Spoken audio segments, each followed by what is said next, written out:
Bom dia. Essa daqui é a continuação do que foi postado ainda há pouco no YouTube. Ela é a parte 2. A gente vai dar seguimento com a matéria. A gente vai fazer isso um pouco acelerado. Vai ser uma aula expositiva, novamente. Então eu vou ler e a gente vai conversar sobre. Mas eu vou acelerar para chegar na parte da dosimetria, que é onde o pessoal tem mais dificuldade. Beleza? Que são as 3 partes, artigo 59 do código e tal. Então vamos lá. A gente terminou na pena, então eu vou retomar. O sistema prisional brasileiro possui 4 espécies de pena privativa de liberdade, sendo reclusão, detenção, prisão simples e prisão especial. A prisão simples. A pena de prisão simples apenas é prevista para contravenções, que são tipos penais com menos gravidade para a sociedade, certo? A prisão simples possui prazo máximo de 5 anos e é cumprida em regime aberto, ou seja, a pessoa está na rua. Excepcionalmente ele vai para o semiaberto, mas excepcionalmente. Detenção. A pena de detenção é específica para crimes mais brandos em regime semiaberto, mas podendo progredir para aberto ou fechado. Vai depender bastante ali da visão do juiz, da análise dele, dos critérios e tal, tá? Mas saiba, existe essa possibilidade, beleza? Reclusão. A reclusão é destinada a crimes mais graves, devendo seguir o regime fechado, por via de regra, mas ele pode progredir. Quando a gente fala que, nesse caso, ele pode progredir, ele vai seguir aquelas regrinhas de progressão de regime, como a gente viu lá no tipo de pena, de cumprimento de pena. Tá? Vai seguir, mais ou menos, o fechado, semiaberto, aberto. O CDP, por enquanto, a gente não fala, a gente vai falar daqui a... Aí a gente tem a especial. A especial é destinada para detentas, né? Para as mulheres, de modo que o presídio deverá contar com espaço de convivência da mulher com seus filhos e espaço para grávidas e lactantes. Tá? Então, todo presídio feminino, todo lugar que vai receber a mulher detenta, a reeducanda, obrigatoriamente esse lugar é visto como especial.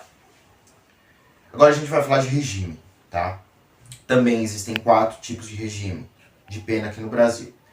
São eles: fechado, semiaberto, aberto e o CDP. O CDP é o Centro de Detenção Provisória. Tá? A gente vai falar sobre eles. O regime fechado, ele é cumprido em presídios ou penitenciárias. Ele tem as regras próprias dele. Tá? A gente vai falar sobre isso. Mas, teoricamente, as celas devem ser individuais, com metragem mínima de 6 metros quadrados. Tá? Isso não acontece, tá? Mas como a gente falou lá na outra aula, a gente vai se atentar na parte teórica. O regime semiaberto é idealizado para que o preso trabalhe no diurno ou estude, devendo ser recolhido no período noturno em locais coletivos. Geralmente é cumprido em colônias agrícolas ou industriais. Aqui no Brasil, a gente não tem esse tipo, tá, de colônia agrícola, industrial, é bem pouco.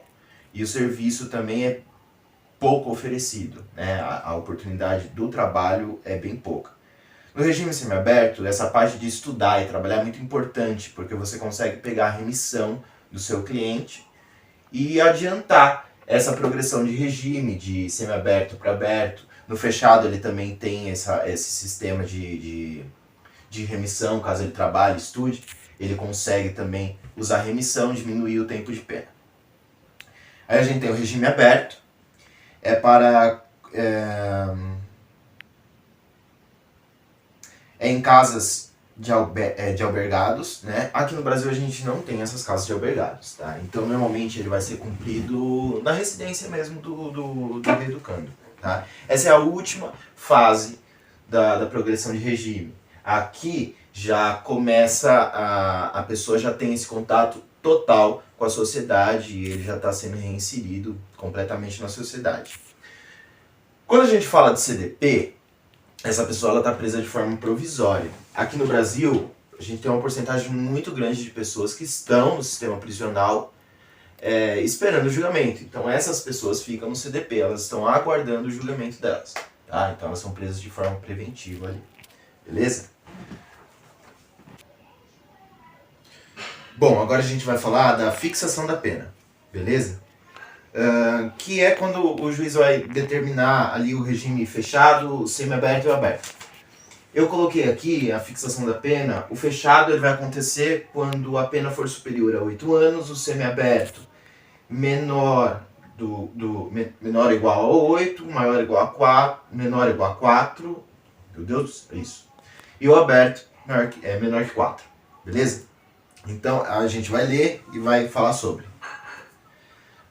Para a fixação da pena inicial, o juiz terá critérios objetivos e subjetivos, que são aqueles critérios que circundam, tá? Subjetivo é aquilo que realmente aconteceu, o fato, objetivo é aquilo que circunda.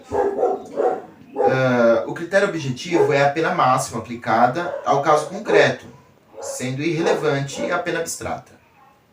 Será iniciado o cumprimento em regime fechado quando a pena fixada for superior a 8 anos, será inicialmente semiaberto quando for inferior a 8 e superior a 4 anos, e por fim será inicialmente aberto quando a pena aplicada for igual ou inferior a 4 anos. O juiz também deve levar em consideração o artigo 59 do Código, podendo alterar a previsão desde que de forma justificada. A gente vai falar desse artigo 59 quando falar da fase da sentença que ele está aplicando dosimetria, beleza? Vamos falar das regras do regime fechado agora. O regime fechado é aquele onde o condenado cumprirá a pena em cela individual, podendo trabalhar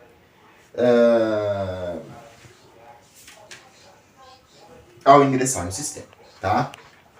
O preso será avaliado pela comissão técnica de classificação, sendo classificado de acordo com a personalidade e antecedentes. Gente, mais uma vez, isso aqui é teoria, beleza? Teoria. A prática está bem longe disso. Em regime fechado, o réu reeducando, né? Ele fica em isolamento noturno, mas ele possui momentos de recreação e trabalho interno, né? O trabalho externo apenas é permitido em obras ou serviços públicos, tá? Misto pode? Pode. Beleza? Privado pode? Não. Somente público. Beleza? Administração direta e indireta. Certo? Certo.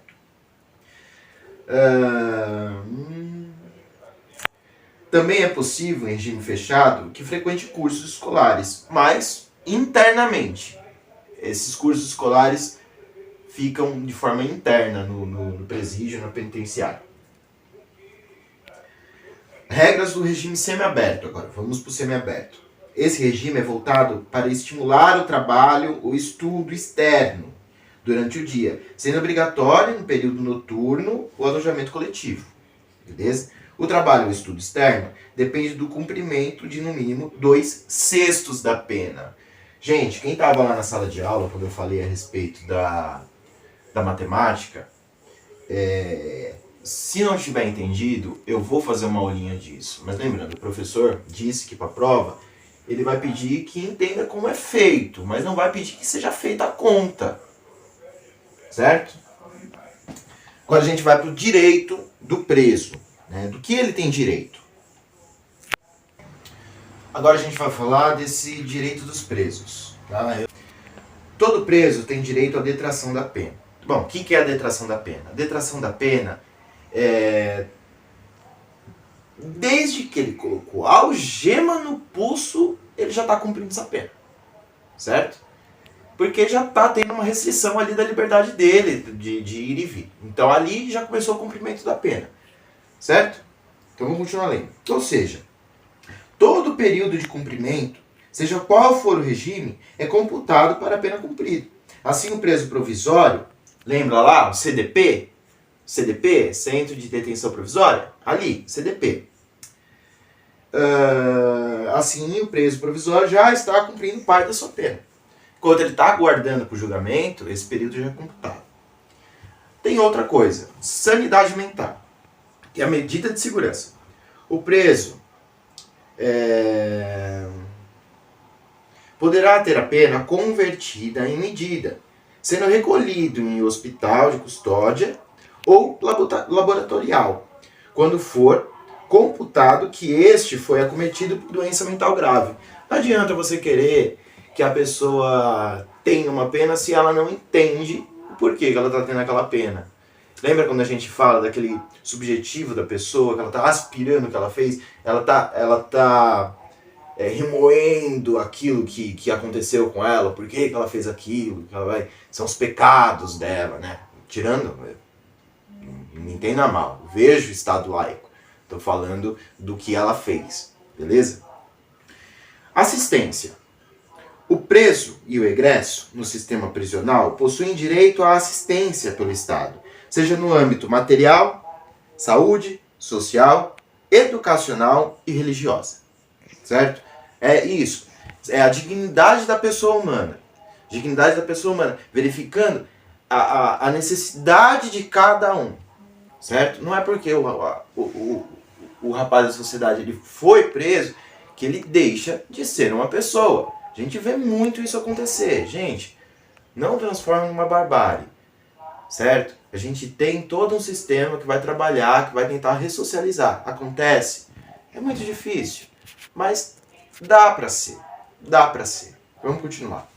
Vou falar de cada uma das assistências. Material. Consiste no fornecimento obrigatório de itens básicos de alimentação, higiene e vestuário, além de local destinado à venda de produtos permitidos. Se a pessoa trabalha dentro da penitenciária, dentro do presídio, no semiaberto, isso vai ser disponibilizado para ele. Ele vai poder fazer uma compra lá dentro com esse dinheiro que ele ganha trabalhando. Tá tendo os cortes, eu estou recebendo bastante mensagem do pessoal falando bem, eu agradeço demais que vocês estejam vendo, eu quero muito ajudar, poder ajudar, e eu pretendo fazer de outras matérias, mas o direito penal é minha paixão. Vamos dar continuidade. Bom, outro tipo de assistência que a gente tem é assistência à saúde. Né? Ela compreende o tratamento médico, psicológico e odontológico dentro do sistema prisional. Ou, em casos específicos, tratamentos externos, quando ele precisar de alguma coisa mais importante. Tem como você fazer, por exemplo, uma quimioterapia dentro de um presídio. Né? Aquele lugar é completamente insalubre. Mas vamos continuar. Também é permitido que o preso possua assistência de médico particular. Mas aí vai precisar de uma permissão e aí é custeado por ele também. Agora a gente vai falar da assistência educacional. É obrigatório o preso até a conclusão do ensino médio, tá? Então vai ser obrigado o fornecimento para ele até o ensino médio, podendo ser prestada dentro do próprio estabelecimento ou fora dele. São escolas, por exemplo, em São Vicente aqui, tem uma escola que vai cuidar da P1, da P2 e do semiaberto de São Vicente, do CDP também, tá? Então, ali tem a área específica, aquela escola cuida, ela é vinculada à diretoria de ensino, o aluno, o reeducando aluno, ele pode prestar a prova do Enseja, é dada essa assistência, tá? É dada. Não vou falar de como é, aqui a gente tá falando a teórica, mas uma vez eu tento deixar isso bem frisado. O preso, ao deixar o sistema prisional, também possui direito à assistência, visando garantir a sua reintegração social, o que deverá incluir auxílio na busca de emprego, transporte, alojamento, alimentação por até 2 meses, podendo o prazo ser prorrogado. Tá? Acontece? Não. Agora a gente vai falar de penas restritivas de direito. É um outro tipo de pena, beleza? A gente vai falar agora da pena restritiva de direito. As penas restritivas de direito são aquelas onde o apenado não ficará no sistema prisional, mas terá outro direito afetado.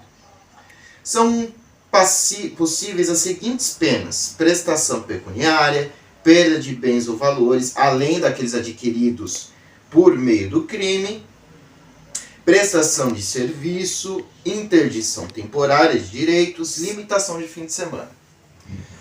Existem requisitos para que essa pena restritiva de direito aconteça. O objetivo é necessário que o juiz tenha aplicado pena não superior a 4 anos, além de o crime não ter sido praticado com violência ou grave ameaça. Violência ou grave ameaça, ele está caracterizado em vários artigos. Por exemplo, o roubo, beleza? Então, ó, uma curiosidade. Você não precisa ter arma para praticar roubo. Você não precisa nem ter uma faca para praticar roubo. Se o seu cliente falar, passa, já era, é roubo. Certo? Teve ali já uma grave ameaça. Beleza?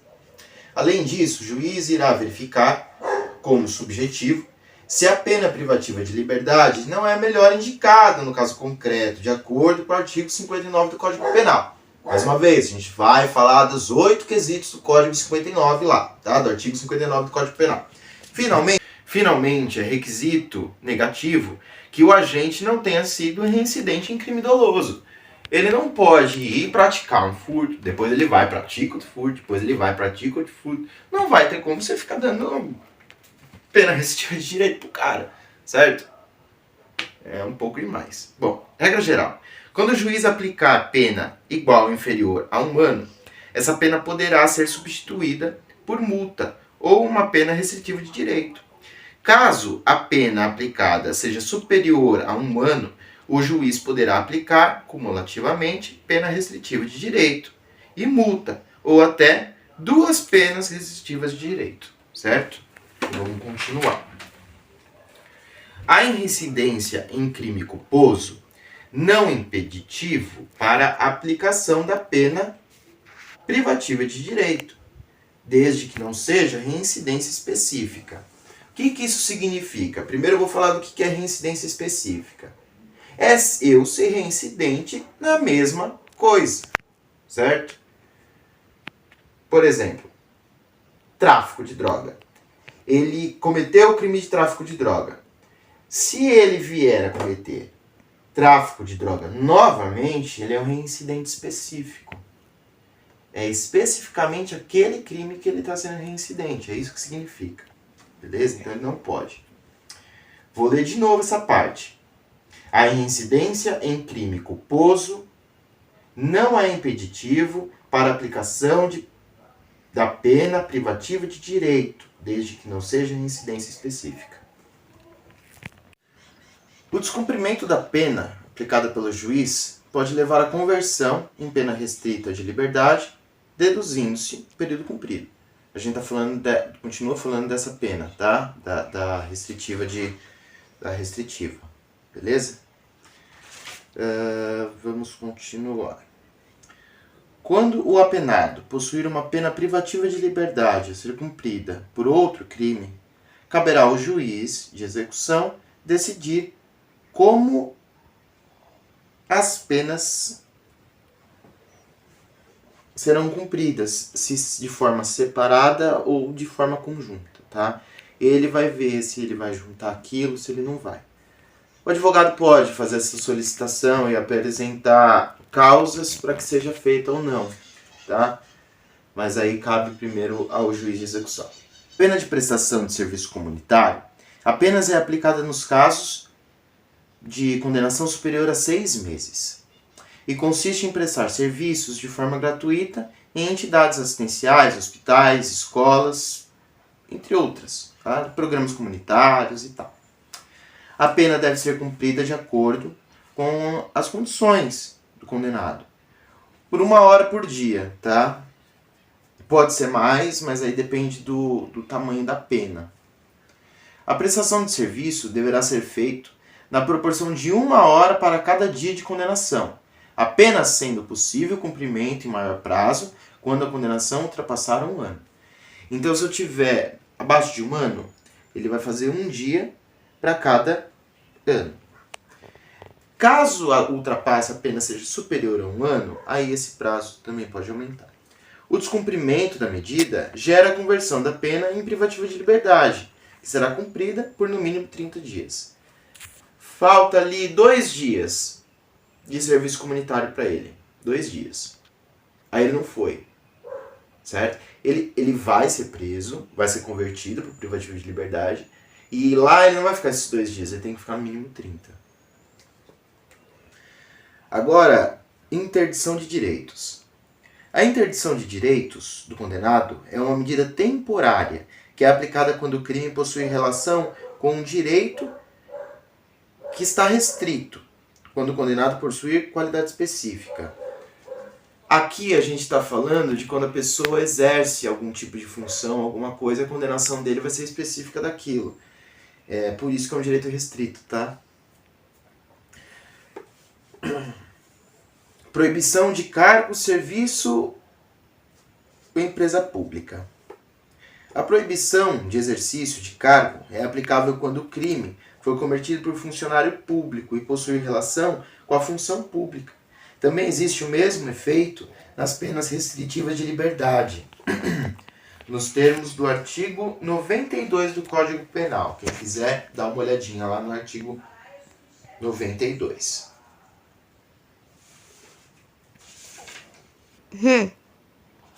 Proibição de exercício de empresa ou atividade que dependam de habilitação. A proibição do exercício de profissional ou atividade é aplicável por prazo determinado, mas não impede que o órgão de classe expulse de forma permanente o condenado. A gente está falando de crimes envolvendo uma certa atividade, e aí tem uma classe que rege aquilo, tá? E aí vai correr de forma separada. Vai ter o crime, e aí vai ter lá a parte também do conselho de tal classe trabalhadora. Suspensão de habilitação ou autorização para dirigir. A suspensão de habilitação para dirigir, com pena restritiva de direito, apenas é aplicável para veículos que não são regidos pelo Código de Trânsito Brasileiro, pois qualquer crime no trânsito já gera essa condição. É aquilo que se você for pego lá, bêbado, alcoolizado, loucão no carro, você vai perder esse direito, tá? Assim, essa pena é aplicável a outros veículos, como veículos marinhos, aéreos, tá bom? A gente também tem uma restritiva que impede a pessoa de comparecer em alguns lugares e em determinadas datas, tá? Vou explicar. Trata-se de proibição relacionada com um crime específico, permitindo que o juiz aplique proibição para qualquer lugar, desde que o local específico tenha influência na prática de crime, por exemplo, estádios, casas noturnas e tal. Nosso amigo Lincoln pode explicar um pouquinho sobre isso de estádio, né, o corintiano?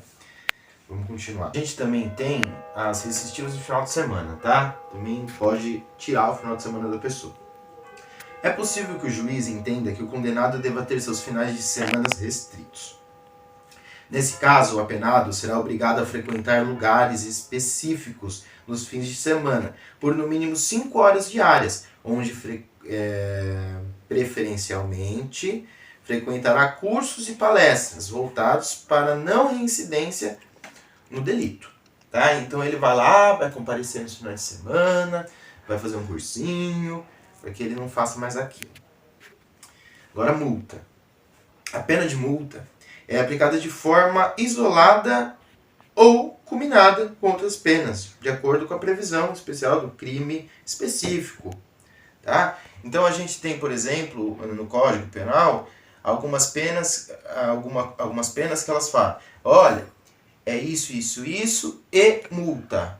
Isso ou multa. Esse conectivo, essa partícula conectiva, que é como a gente fala na língua portuguesa, ela dá um sentido diferente. No ou, o juiz pode escolher ou uma ou outra. No e, vai ser aplicado as duas. O valor da pena de multa segue a regra geral do artigo 49 do Código Penal, salvo o crime de abandono material. Aí está no artigo 244 do Código Penal, que possui regra específica do valor da multa. Agora a gente vai dar uma olhadinha nesse artigo 49, que fala da pena de multa, tá? Como ela é aplicada, como ela é calculada. Eu vou apagar essa partezinha aqui, porque agora é importante que a gente entenda como esse cálculo é feito. Não que vocês serão cobrados sobre esse cálculo, mas você tem que saber porque você vai encontrar isso daqui futuramente quando você estiver advogando, certo? ou trabalhando em qualquer uma das áreas que você quiser. Na verdade, o curso de Direito, ele abre um leque pra gente muito grande, né? Concurso público e tal. Eu, particularmente, é a advocacia e a paixão pela defesa. Mas vamos lá. Eu vou ler e a gente vai tentar entender, tá bom? Bom, então a gente vai estudar esse artigo 49, tá? É o Decreto-Lei número 2.848, de 7 de dezembro de 1940. Vamos lá. A primeira parte do artigo. A pena de multa consiste no pagamento ao fundo penitenciário da quantia fixada na sentença e calculada em dias multa. Será no mínimo de 10 dias e no máximo de 360 dias multa. Beleza? Parágrafo 1. O valor do dia multa será fixado pelo juiz, não podendo ser inferior a 1/30 do maior salário mínimo mensal, vigente ao tempo do fato, nem superior a 5 vezes esse salário, que aí é incluído pela outra lei. Parágrafo 2.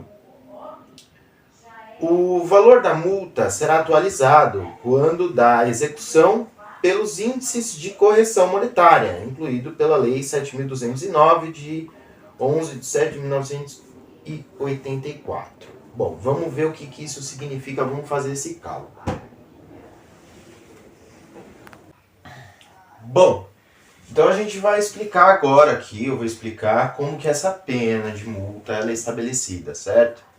Tem os critérios. A doutrina diz que esses critérios deveriam seguir os mesmos critérios do artigo 59 do Código Penal, que é da dosimetria da pena, tá?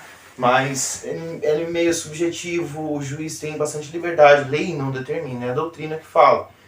Então, o juiz ainda tem uma liberdade grande para poder fazer essa decisão, tá? Bom, então a gente tem alguns dados aí. Serão escolhidos na multa de 10 até 360 dias multas, tá? Isso significa que cada dia vai ter um valor, beleza? Esse valor ele vai ser determinado da seguinte forma: 1/30 do salário mínimo vigente na época do ato, na época do fato ilícito, tá?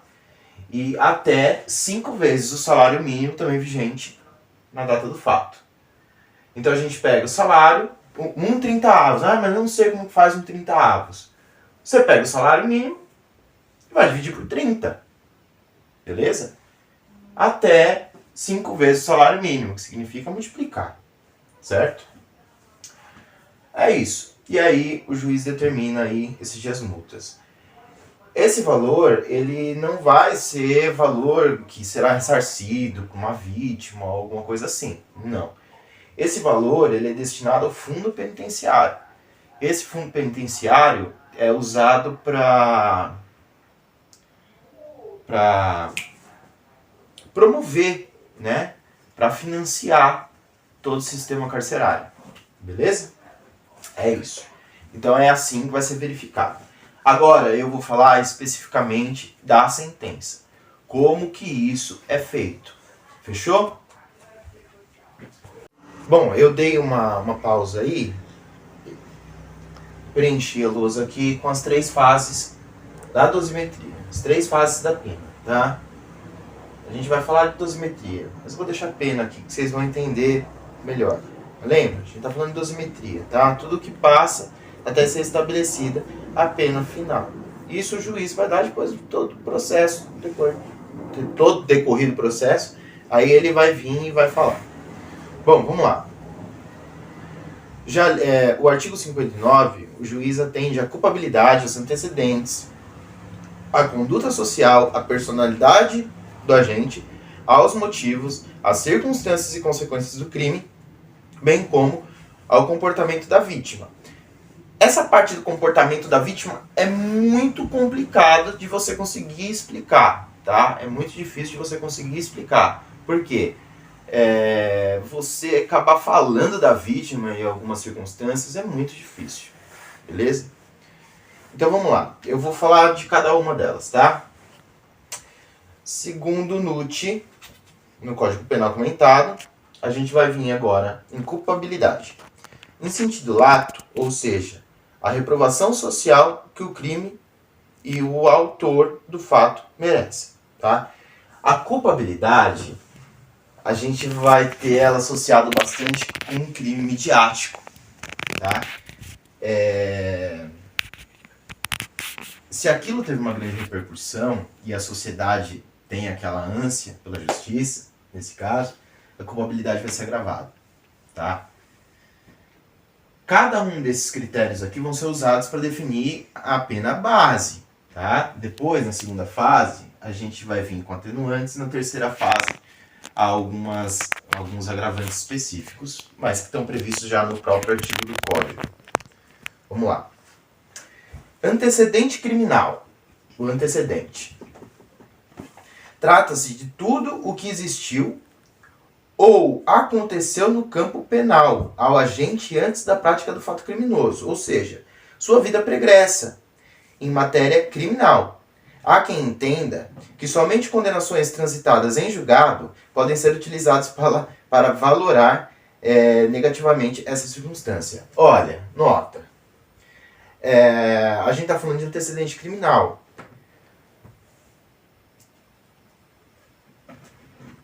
A gente tem um princípio que é de presunção de inocência. Se a pessoa não transitou em julgada, não teve coisa julgada, e não passou todos os seus... não teve todos os seus recursos abrangidos, eu não posso considerar essa pessoa culpada. Certo? É uma violação a um princípio constitucional. Beleza? Então é isso. Isso é um antecedente criminal. Tá? Conduta social. Tá aqui.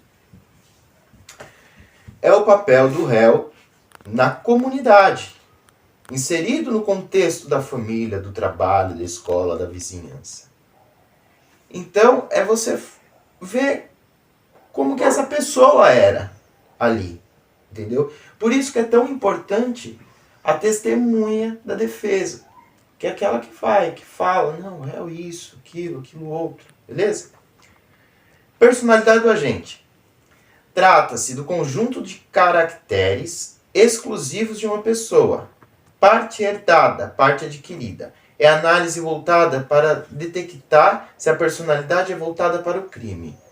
Olha, sem uma análise psicológica desse reeducando, eu não vou conseguir isso do réu. Eu não vou conseguir isso, certo? Por isso, alguns juízes ainda colocam, mas é muito difícil, tá? A gente consegue falar em vida pregressa aqui. Motivos.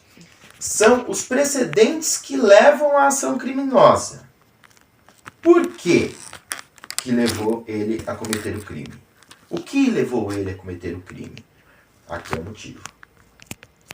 Circunstâncias do crime. São os elementos acidentais não participantes da estrutura do tipo, embora envolvendo o delito. Mas o que é isso? Olha, quando a gente fala circunstância, a gente fala do que circunda a substância. O que é substancial ali? É o crime, é aquela parte específica, é aquilo que determina. Por exemplo, o artigo 121, matar alguém. Aquilo é a substância, aquilo é o central, tá? O que vem depois, o que acontece, é a circunstância, é aquilo que circunda um núcleo.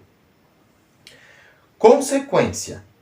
É o mal causado pelo crime, que transcende ao resultado típico. Ora, veja, matar alguém, certo? Tá. Qual que é o resultado de eu matar alguém? Alguém morreu. É normal, alguém morre, certo? Homicídio. Morreu, é morto. Consequência. Matei o José, matei o João, e aí o que isso acarretou? Entende? O que veio acontecer com isso? É a consequência. Comportamento da vítima. É o modo de agir da vítima que pode levar ao crime. Aí a gente tem aqui, falando, por exemplo, de violenta emoção, né? Na violenta emoção, você tem uma ação da vítima que causa uma ação imediata, do réu. A vítima faz alguma coisa sem motivo, sem razão, sem explicação, que causa uma ação imediata, uma consequência imediata do réu. Tá? É uma das coisas. Assim, na primeira fase da dosimetria, o magistrado, analisando as circunstâncias anteriores, deverá estabelecer a pena base, que varia no caso do roubo, por exemplo, entre 4 e 10 anos, podendo ser aumentada de 1/3 à metade nas hipóteses do roubo majorado. Aí você corta, né? Aí você corta, né? Sai daí. Bom, na primeira fase, o juiz sempre ele vai começar a contar pela mínima, tá? A pena, na primeira fase, ela não pode ser abaixo do mínimo legal e ela não pode ultrapassar o máximo legal, beleza? Ela vai se manter ali, ela é limitada. O que ele vai decidir ali é a pena base, que depois vai ser discutida aqui, na segunda fase. Por quê? Na segunda fase a gente tem os atenuantes. E como a gente tem que a lei ela vai favorecer o réu, as atenuantes elas são aplicadas depois das agravantes, certo? Porque aí você reduz mais, é mais benéfico, tá? Vou dar um exemplo aqui. Imaginemos então um crime de roubo majorado pelo uso de arma de fogo e concurso de pessoas. Artigo 157, parágrafo 2º, inciso 1 e 2 do Código Penal. Tendo suas circunstâncias ultrapassado aquelas inerentes ao tipo penal, as circunstâncias, o núcleo foi o roubo, a circunstância é ele ter sido praticado por arma de fogo e concurso de pessoas, com emprego de violência física, terror psicológico intenso, agressão física, ameaças de morte, dentre outros, e o acusado tem os antecedentes criminais ainda desfavoráveis.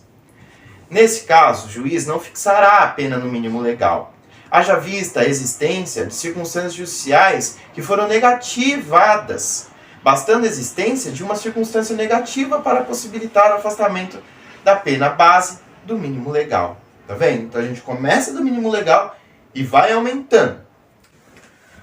Ressalta-se que a lei não estabelece um critério para definir qual a proporção entre o aumento da pena e a quantidade de circunstâncias negativadas, ficando tal critério ao arbítrio do magistrado, no qual deverá se atentar pela razoabilidade.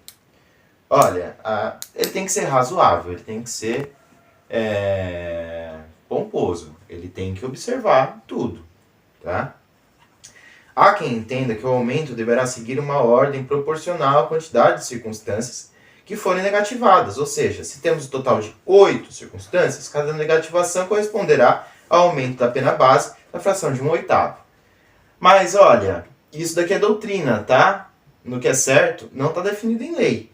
Ele aumenta o tanto que ele quer. A gente tem juiz que vai falar que pela culpabilidade ser muito acima do normal, por ele ter, por exemplo, adentrado a casa da pessoa em plena luz do dia, não sei o que, ele vai aumentar já ali em 1/4 do mínimo legal, ele vai aumentar, já vi aumentar até a metade, tá? Então é muito subjetivo.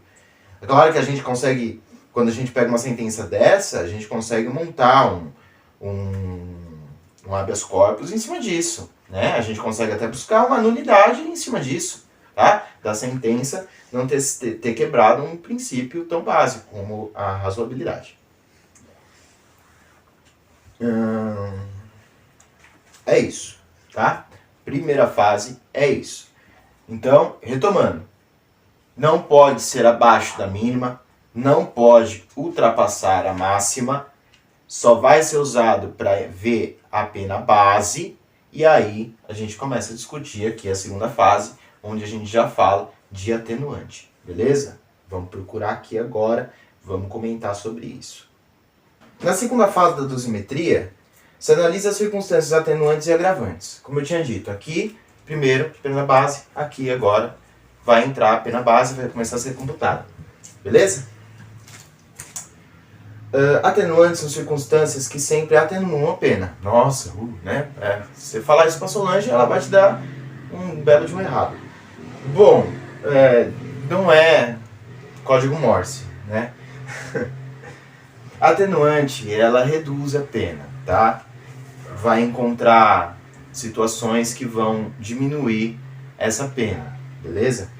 Agravantes é o que vai agravar, beleza? Bom, as atenuantes, elas estão previstas no artigo 65 do Código Penal, e ela elenca as circunstâncias atenuantes, né? Um exemplo no artigo 65 é o inciso 1, ser o agente menor de 21 anos na data do fato, ou maior de 70 na data da sentença, tá?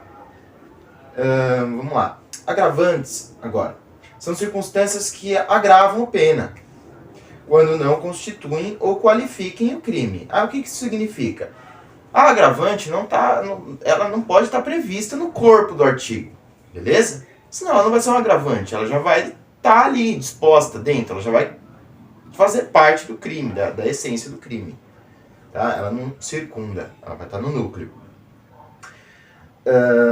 As agravantes, elas estão previstas no artigo 61 e 62 do Código Penal. São de aplicação restritiva, não admitindo aplicação por analogia. Você não pode, lá, aquele crime tem isso, vamos jogar para cá. Não existe isso. Tá? O legislador não prevê o percentual a ser descontado ou aumentado na pena em função dos agravantes e dos atenuantes. Beleza? Bom, a gente vai ver o exemplo que eu passei anteriormente, tá?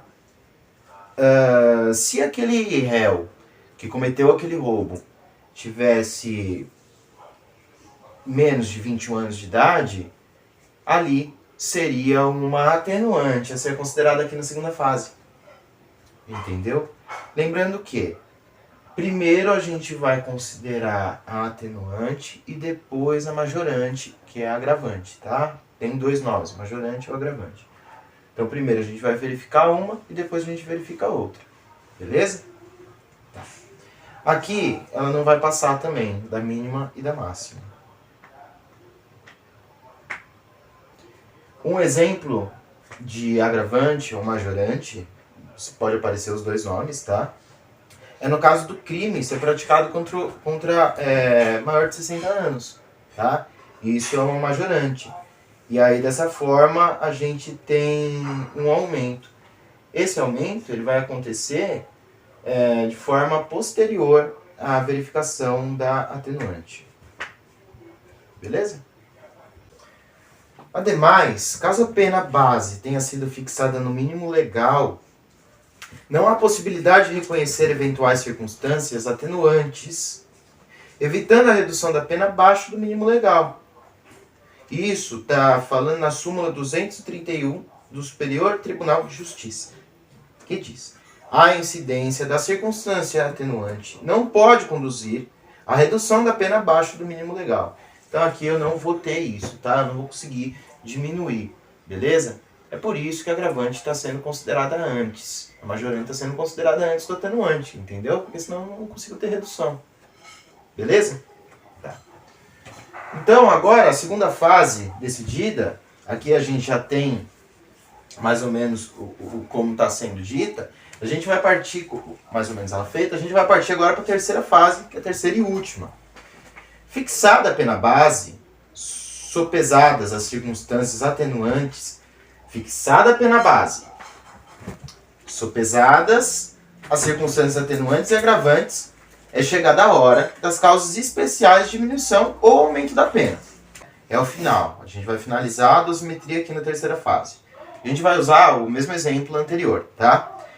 No caso do exemplo que estamos utilizando, tendo o crime sido cometido com emprego de arma de fogo e por mais de um agente, incidem as causas de aumento estabelecidas no artigo 157, parágrafo 2º, inciso 1 e 2 do Código Penal, de modo que o juiz deve, fundamentadamente, definir qual o índice de aumento será aplicado de 1/3 à metade. Então aqui a gente tem o descrito lá no artigo. Enquanto na segunda fase a gente tem os agravantes previstos aqui no 61 e no 62 do Código Penal, aqui na terceira fase, a gente tem as agravantes previstos no próprio artigo, certo? Que tem ali o seu aumento de pena. Assim, no caso mencionado, se aplicar a fração mínima de aumento 1/3, a pena passa a ser 8 anos e 8 meses de reclusão. Se a gente tem lá a mínima, a gente passa aqui a ir subindo, certo? E vai somando a pena base. Beleza? Então é isso. A gente termina aqui a dosimetria, tá? Eu só vou deixar assinalado aqui. Aí, se vocês quiserem colocar uma pausa, aqui são atenuantes ou majorantes, tá? Próprias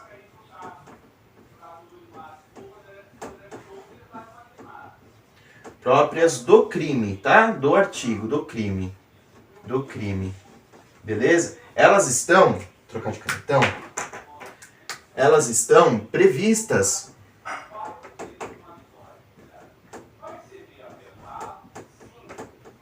no próprio artigo.